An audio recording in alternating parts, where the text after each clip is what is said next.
I thought the lesson got off to a really good start. I thought there was good use of the active expressions vote pads, and this worked well to really engage the learners from the outset. It was a well-established activity. It was obvious that they're used to doing this over time, and it was an example of a good routine to get the lesson going.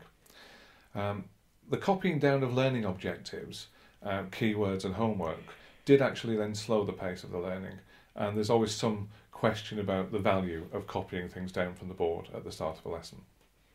Again, too much time was spent copying from the board rather than learning, and this resulted in slow pace at the start of the lesson. The teacher front-loaded this lesson with too many instructions, and it began to confuse a few students. Right. Through effective questioning, the teacher then started to involve a variety of students in answering, and really these questions could have benefited from being more open and more probing, with a follow-up question to actually drill deeper down. They were generally just a bit on the close side, but nonetheless they were targeted around the room, and a variety of students were involved in that process, but not all contributed. One of the key features there was that those that did contribute answers to the questions were actually praised for doing so, and this resulted in them being more motivated and kind of engaged with the work.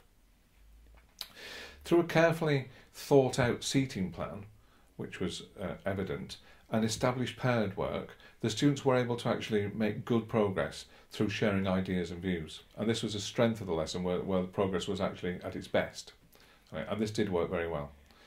The teacher encouraged the students to discuss with each other if they were stuck, rather than ask him.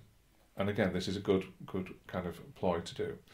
The teacher circulated well and was proactive in his role as facilitator around the room, again targeting questions and making sure that he had a good grasp of how well people were actually learning. The students had a clear understanding of their target grades, and they also knew the current grades because they were written on the front of their books.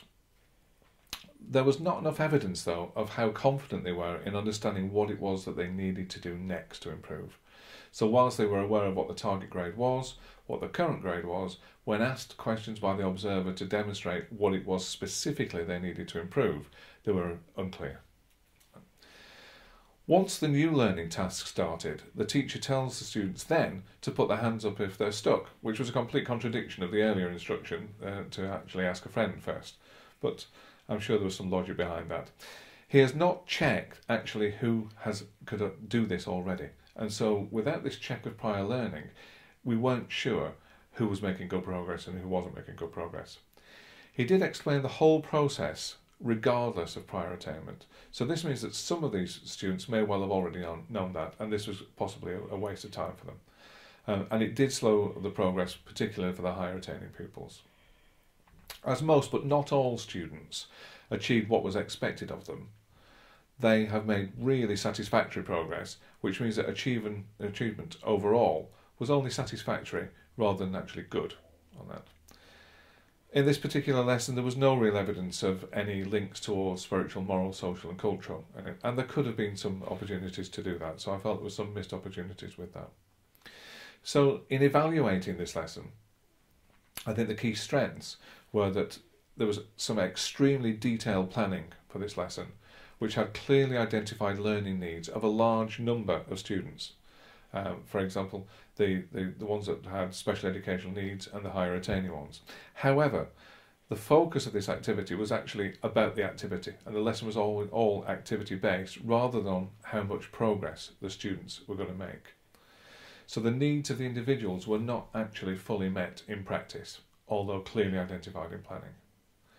This is a dangerous move when you're doing this and being observed.